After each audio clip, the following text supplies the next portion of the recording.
फुलवारी घटना मामले में पटना के एसएसपी का बड़ा खुलासा। मुख्य अभियुक्त पकड़ा गया है जिसका नाम घोपलू राय है। इसने एक महिला के साथ पूर्व में भी बलात्कार किया है और जिस बच्ची के साथ इसने बलात्कार करके उसकी हत्या कर दी, उसके साथ पहले भी बलात्कार करने की कोशिश वह कर चुका था।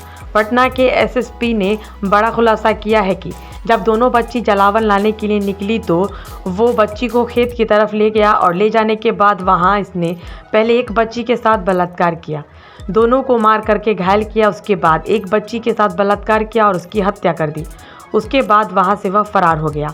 पटना के एसएसपी ने यह भी खुलासा किया है कि जिस बच्ची की हत्या की उसके साथ वह पहले भी बलात्कार की कोशिश कर चुका था। उसने उससे पहले एक महिला के साथ भी घटना को अंजाम दिया था, लेकिन पूरे मामले में पुलिस को सफलता नहीं मिल पाई थी। पटना के एसएसपी ने यह भी कहा कि जो साइंटिफिक के आधार पर जल्द से जल्द सजा दिलाई जाएगी। उन्होंने यह भी कहा कि जिस पत्थर से इस बच्ची की हत्या की गई और दूसरी बच्ची को घायल किया गया, उस पत्थर को भी बरामद कर लिया गया है। उसमें भी खून के निशान है, जिसे जांच के लिए भेजा गया है। एएसपी फुलवारी के नेतृत्व में एक टीम का गठन किया गया था जिसमें आईपीएस प्रोफेसर दीक्षा और DSP Annu, DSP professor Chinki, इसके अलावा टेक्निकल सेल के इंस्पेक्टर दीपक, एसएचओ नौबतपुर, एसएचओ महिला थाना, एसएचओ बेऊर और कई ऑफिसर्स लगाए गए थे। उसके बाद जो है हम लोगों ने कई वैज्ञानिक तरीके से और जो हमारा ट्रेडिशनल तरीका है इन्वेस्टिगेशन का, लोकल लेवल पर जाके मल्टीपल टीम्स बना के हम लोगों ने वहाँ की स्थानीय जो छोटी बच्चियाँ थी, जो महिलाएं थी, उन लोगों से बात की और उसके बाद जो है जो इन्फॉर्मेशन मिली थी उसके आधार पर, संदेह के आधार पर हम लोगों ने 2-3 लोगों को जो है पूछताछ के लिए ले आए थे।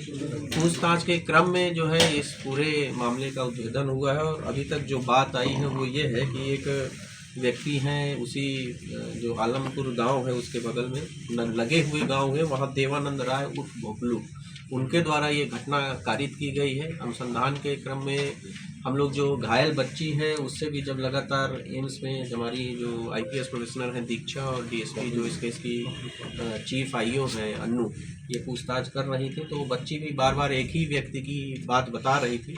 हालांकि उसने 2 महिलाओं की बात की, लेकिन हम लोग को शुरू से ये संदेह लग रहा था कि महिलाओं की इसमें भूमिका नहीं होगी। तो बाद में अनुसंधान में यही बात आया कि इस एक व्यक्ति द्वारा ही ये घटना कारित की गई है। घटना का जो विवरण है वो ये है कि दोनों बच्चियां जो हैं वो जो गोबर से बना जो है उपला होता है, गोईठा जिसको लोकल लैंग्वेज में बोलते हैं, उसको लेने के लिए घर से निकली थी और ये व्यक्ति जो अभियुक्त हैं जिनको गिरफ्तार किया गया है, इनके घर के पास गई थी, इनसे पूछा तो इन्होंने दोनों बच्चियों को ये बताया कि घर में गोईठा नहीं है, खेत में है आगे। ऐसे इस तरह से बहला फुसला के उसको लेकर गए। पहले जो है गांव के बगल में ही कोई एक बाग टाइप है, वहाँ लेकर गए। वहाँ पर लेकिन फिर एक महिला आती हुई दिखी तो फिर वहाँ से आगे बढ़ के गाँव के बगल में ही नहर है, वहाँ लेकर गए। वहाँ फिर दूसरी एक महिला आती हुई दिखी तो फिर उसको जो है जो तीसरा घटना स्थल है वहाँ लेकर गए, क्योंकि उस दिन काफ़ी कोहरा था। हम लोगों ने जो 1-2 सीसीटीवी फुटेज देखा है उसमें भी काफ़ी कोहरा है, जिसकी वजह से कहीं कुछ स्पष्ट दिखाई नहीं दे रहा है।